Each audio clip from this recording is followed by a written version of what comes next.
ಎಲ್ರಿಗೂ ನಮಸ್ಕಾರ. Welcome to my channel. ಇನ್ನು ಯಾರೆಲ್ಲ ನನ್ನ ಚಾನಲ್ನ ಸಬ್ಸ್ಕ್ರೈಬ್ ಮಾಡಿಲ್ವೋ ಸಬ್ಸ್ಕ್ರೈಬ್ ಮಾಡಿ, ಶೇರ್ ಮಾಡಿ. ನಾನಿವತ್ತು ಬೂಂದಿ ಲಡ್ಡು ಮಾಡ್ತಾಯಿದ್ದೀನಿ. ಇದು ಹೇಗೆ ಮಾಡೋದು ಆ್ಯಂಡ್ ಏನೇನು ಐಟಮ್ಸ್ ಬೇಕು ಅಂತ ನೋಡೋಣ ಬನ್ನಿ. ಇದು ತುಂಬ ಈಸಿ ಮಾಡೋದು. ಇದಕ್ಕೆ ತುಂಬ ಕಮ್ಮಿ ಐಟಮ್ಸ್ ಬೇಕಾಗುತ್ತೆ. ನಾನಿಲ್ಲಿ 2 ಕಪ್ಪು ಆಗೋಷ್ಟು ಕಡಲೆ ಹಿಟ್ಟನ್ನ ತೊಗೊಂಡಿದ್ದೀನಿ. ಇದಕ್ಕೆ ಒಂದು ಸ್ವಲ್ಪ ಉಪ್ಪು ಮತ್ತು ಒಂದು ಸ್ವಲ್ಪ ಸೋಡಾ ಹಾಕಿ ನೀಟಾಗಿ ಮಿಕ್ಸ್ ಮಾಡ್ಕೊತಾ ಇದ್ದೀನಿ. ನೀರು ಹಾಕ್ಕೊಳ್ಳೋವಾಗ ನೀವು ಸ್ವಲ್ಪ ಒಂದೇ ಸಲ ಹಾಕೋ ಬದಲು ನೋಡಿ ಹಾಕ್ಕೊಳ್ಳಿ. ಯಾಕಂದರೆ ಒಂದೇ ಸಲ ಹಾಕೊಂಬಿಟ್ರೆ ಅಕಸ್ಮಾತ್ ಜಾಸ್ತಿ ಆದರೆ ಚೆನ್ನಾಗಿರಲ್ಲ. ಸೊ ಇದು ತುಂಬ ತೆಳ್ಳಗೂ ಇರಬಾರ್ದು ಅಥವಾ ತುಂಬ ಗಟ್ಟಿಗೂ ಇರಬಾರ್ದು, ಮೀಡಿಯಮ್ಮಲ್ಲಿ ಇರಬೇಕು. ಸೊ ಆದ್ದರಿಂದ ನೀಟಾಗಿ ಉಪ್ಪು ಮತ್ತು ಸೋಡಾನ ಮಿಕ್ಸ್ ಮಾಡ್ಕೊಳ್ಳಿ. ಈ ಲಡ್ಡು ಮಾಡೋಕ್ಕೆ ಈ ಹಸಿಟ್ಟನ್ನ ನಾವು ಯಾವ ಥರ ಕಲಿಸ್ಕೊಳ್ತೀವಿ, ಮಿಕ್ಸ್ ಮಾಡ್ಕೊತೀವಿ ಅನ್ನೋದೇ ಇಂಪಾರ್ಟೆಂಟ್ ಆಗುತ್ತೆ. ಸೊ ಅದರಿಂದ ಸ್ವಲ್ಪ ಸ್ವಲ್ಪ ನೀರು ಹಾಕ್ಕೊಂಡು ನೀಟಾಗಿ ಅದು ಒಂದು ಉಂಟೆ ಇರಬಾರ್ದು ಕಡಲೆ ಹಿಟ್ಟು, ಆ ಥರ ನೀಟಾಗಿ ಮಿಕ್ಸ್ ಮಾಡ್ಕೊಳ್ಳಿ. ಸ್ವಲ್ಪ ಲೇಟ್ ಆದರೂ ಪರವಾಗಿಲ್ಲ, ನೀಟಾಗಿ ಮಿಕ್ಸ್ ಮಾಡಿ ಇಟ್ಕೊಳ್ಳಿ. ಇದು ನೀಟಾಗಿ ಮಿಕ್ಸ್ ಮಾಡಿದ್ರೆ ಚೆನ್ನಾಗಿ ಬರುತ್ತೆ ಬೂಂದಿ ಆ್ಯಂಡ್ ಲಡ್ಡು. ಸೊ ಅದರಿಂದ ಈ ಕಡಲೆ ಹಿಟ್ಟನ್ನು ನೀಟಾಗಿ ಕಲಸಿಟ್ಕೊಂಡ್ರೆ ಬೂಂದಿ ಅಥವಾ ಲಡ್ಡು ರೆಡಿ ಅಂತಲೇ ಹೇಳ್ಬೋದು. ಅಷ್ಟು ಬೇಗ ಮಾಡ್ಬೋದು. ಸ್ವಲ್ಪ ಸ್ವಲ್ಪ ನೀರು ಹಾಕಿ ನೀಟಾಗಿ ಅದು ಉಂಡೆ ಎಲ್ಲ ಇದಾಗೋ ಥರ ನೀಟಾಗಿ ಕಲಸಿಟ್ಕೊಳ್ಳಿ. ನೋಡಿ ಈಗ ನೀಟಾಗಿ ಮೆಲ್ಟ್ ಆಗಿದೆ. ಸೊ ಅದರಿಂದ ಈಗ ರೆಡಿ ಇದೆ. ಹಾಗೆ ಒಂದು ಬಾಣಲಿಗೆಗೆ ಎಣ್ಣೆ ಹಾಕಿ ಕಾಯಿಸ್ಕೊಂಡು, ಇದು ಎಣ್ಣೆ ಕಾದಿದ್ದಾದಮೇಲೆ ನಾವು ಕಲಸಿಟ್ಕೊಂಡಿದ್ರಲ್ವ ಆ ಕಡಲೆ ಹಿಟ್ಟನ್ನ ಈ ಥರ ಹಿಂಗೆ ಒಂದು ಇದ್ರಲ್ಲಿ ಹಾಕ್ಕೊಂಡು ಬಿಟ್ಕೊಬೇಕಾಗುತ್ತೆ. ಒಂದೇ ಕಡೆ ಬಿಡಬೇಡಿ, ಎಲ್ಲ ಕಡೆನೂ ಈ ಥರ ಹಾಕ್ಕೊಳ್ಳಿ. ತುಂಬ ತೆಳುವಿದ್ರೆ ಚೆನ್ನಾಗಿ ಬರಲ್ಲ. ಸೊ ಅದರಿಂದ ಒಂದು ಸ್ವಲ್ಪ ನೋಡಿಕೊಂಡು ಆ ಹಿಟ್ಟನ್ನು ಕಲಿಸ್ಕೊಳ್ಳಿ. ತುಂಬ ಹೊತ್ತು ಏನು ಬೇಯಿಸೋದು ಬೇಕಾಗಲ್ಲ. ಇದನ್ನು ನಾವು ಬೂಂದಿ ಖಾರ ಮಾಡ್ತೀರಿ ಅಂದರೆ ಅದಕ್ಕೆ ಸ್ವಲ್ಪ ಕ್ರಿಸ್ಪಿಯಾಗಿರಬೇಕಾಗುತ್ತೆ, ಸ್ವಲ್ಪ ಜಾಸ್ತಿ ಹೊತ್ತು ಬೇಯಿಸ್ಬೇಕಾಗುತ್ತೆ. ಬಟ್ ಲಡ್ಡುಗಾಗಲ್ಲ, ತುಂಬ ಕ್ರಿಸ್ಪಿಯಾಗಿದ್ದರೆ ಚೆನ್ನಾಗಿರಲ್ಲ. ಸೊ ಒಂದು ಸ್ವಲ್ಪ ಹಾಕಿ ಅದು ಒಂಚೂರು ಕಲರ್ ಚೇಂಜ್ ಆಗ್ತಿದ್ದಂಗೆ ಎತ್ತಿಬಿಡಿ. ಆ್ಯಂಡ್ ನಿಮಗೆ ಇದು ಇನ್ನೊಂದು ಸ್ವಲ್ಪ ಸಣ್ಣ ಹೋಲ್ದಿದ್ರೆ ಅದರಲ್ಲೂ ಹಾಕ್ಕೊಂಡು ಈ ಥರ ಯೂಸ್ ಮಾಡ್ಕೊಬೋದು. ನಮ್ಮ ಮನೇಲಿ ಇದೇ ಇತ್ತು. ಸೊ ಅದರಿಂದ ನಾನು ಇದರಲ್ಲಿ ಯೂಸ್ ಮಾಡ್ತಾಯಿದ್ದೀನಿ. ತುಂಬ ಜಾಸ್ತಿ ಹಾಕ್ಕೊಳಕ್ಕೆ ಹೋಗ್ಬೇಡಿ, ಯಾಕಂದರೆ ಒಂದಕ್ಕೊಂದು ಅಂಟಿದ್ರೆ ಚೆನ್ನಾಗಿರಲ್ಲ. ಸೊ ದಪ್ಪ ಆಗಿಬಿಡುತ್ತೆ. ಸೊ ನೀಟಾಗಿ ಈ ಥರ ಹಾಕ್ಕೊಂಡಿದ್ದಾದಮೇಲೆ ಒಂದು ಸ್ವಲ್ಪ ಹೊತ್ತು ಬೇಯಿಸ್ಕೊಳ್ಳಿ ಸಾಕು. ತುಂಬ ಹೊತ್ತೇನು ಬೇಡ. ಅದು ಸ್ವಲ್ಪ ಕಲರ್ ಚೇಂಜ್ ಆಗ್ತಿದ್ದಂಗೆ ತೆಗೆದಿಟ್ಕೊಂಡ್ರೆ ಬೆಟರು. ಎಣ್ಣೆನ ತುಂಬ ಜಾಸ್ತಿ ಕಾಯಿಸಿ ಏನು ಹಾಕ್ಕೊಂಬಿಡಿ, ಸ್ವಲ್ಪ ಕಾಯ್ತಿದ್ದಂಗೆ ಮೀಡಿಯಮ್ ಲೋ ಫ್ಲೇಮಲ್ಲಿ ಇಟ್ಕೊಂಡು ಹಾಕ್ಕೊಳ್ಳಿ. ನೋಡಿ ಈಗ ಇದು ಕಲರ್ ಚೇಂಜ್ ಆಗ್ತಿದೆ. ಸೊ ನಾನೀಗ ಇದನ್ನು ಎತ್ತು ಸೈಡ್ಗೆ ಇಟ್ಕೊತೀನಿ.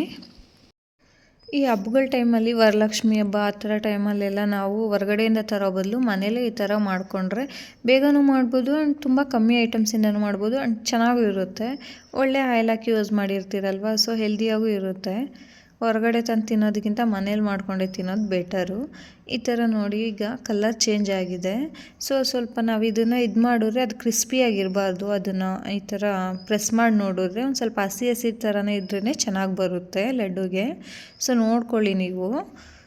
ಈಗ ನಾನು ಇದನ್ನೆಲ್ಲ ಎತ್ತಿ ಸೈಡ್ಗೆ ಇಟ್ಕೊತಾ ಇದ್ದೀನಿ.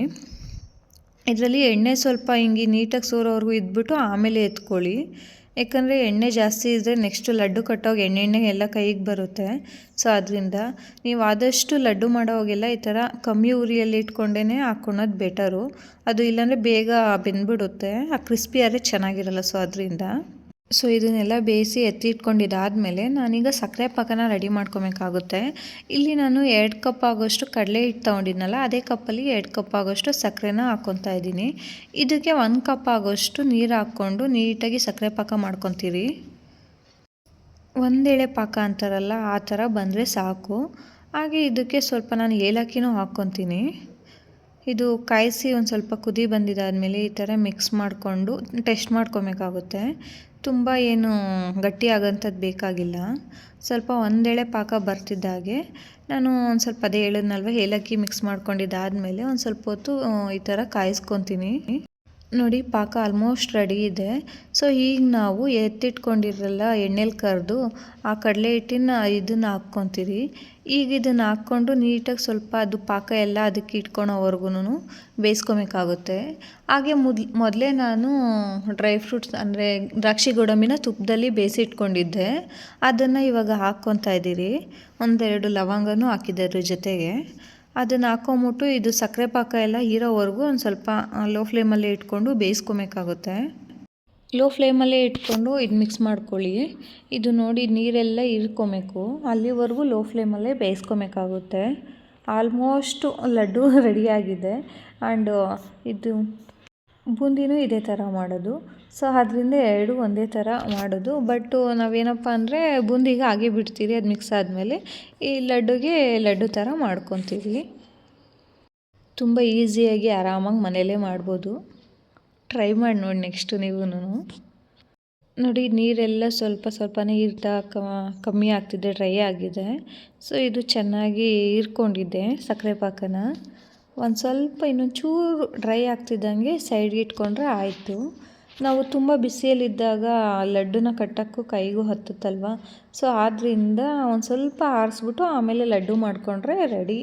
ಆರಾಮಾಗಿ ಮಾಡ್ಕೊಬೋದು ಮನೆಯಲ್ಲೇ. ನೋಡಿ ಆಲ್ಮೋಸ್ಟ್ ಎಲ್ಲ ಡ್ರೈ ಆಗಿದೆ ಸಕ್ಕರೆ ಪಾಕ. ಸೊ ನಾನೀಗ ಎತ್ತಿ ಸೈಡ್ಗೆ ಇಟ್ಕೊಂಡು ಒಂದು ಸ್ವಲ್ಪ ಹೊತ್ತು ಆರಕ್ಕೆ ಇಡ್ತೀನಿ. ಒಂದು ಸ್ವಲ್ಪ ಹೊತ್ತು ಆರಿಸಿದಾದ್ಮೇಲೆ ನೋಡಿ ಈ ಥರ ಆಗುತ್ತೆ. ಅದನ್ನು ನಾವು ಒಂದು ಸ್ವಲ್ಪ ಬಿಸಿ ಇದ್ದಾಗೆ ತೊಗೊಂಬಿಟ್ಟು ನೀಟಾಗಿ ಲಡ್ಡು ಮಾಡ್ಕೊಬೇಕಾಗುತ್ತೆ. ಈ ಥರ ನಮಗೆ ಎಷ್ಟು ದಪ್ಪ ಬೇಕೋ ಅಷ್ಟು ದಪ್ಪ ಲಡ್ಡು ಮಾಡಿಕೊಂಡ್ರೆ ರೆಡಿ ಆರಾಮಾಗಿ. ನೋಡೋರಲ್ಲ ಫ್ರೆಂಡ್ಸ್, ಇವತ್ತು ನಾನು ಎಷ್ಟು ಈಸಿಯಾಗಿ ಮನೆಯಲ್ಲೇ ಬೂಂದಿ ಲಡ್ಡುನ ಮಾಡಿದ್ನಿ ಅಂತ. ನಿಮಗೆ ಇವತ್ತಿನ ನನ್ನ ರೆಸಿಪಿ ಇಷ್ಟ ಆಗಿದೆ ಅಂದ್ಕೊತೀನಿ. ಇನ್ನು ಯಾರೆಲ್ಲ ನನ್ನ ಚಾನಲ್ನ ಸಬ್ಸ್ಕ್ರೈಬ್ ಮಾಡಿಲ್ವೋ ಸಬ್ಸ್ಕ್ರೈಬ್ ಮಾಡಿ, ಶೇರ್ ಮಾಡಿ. ಮತ್ತೆ ನೆಕ್ಸ್ಟ್ ವಿಡಿಯೋಲ್ಲಿ ಸಿಗೋಣ. Thank you.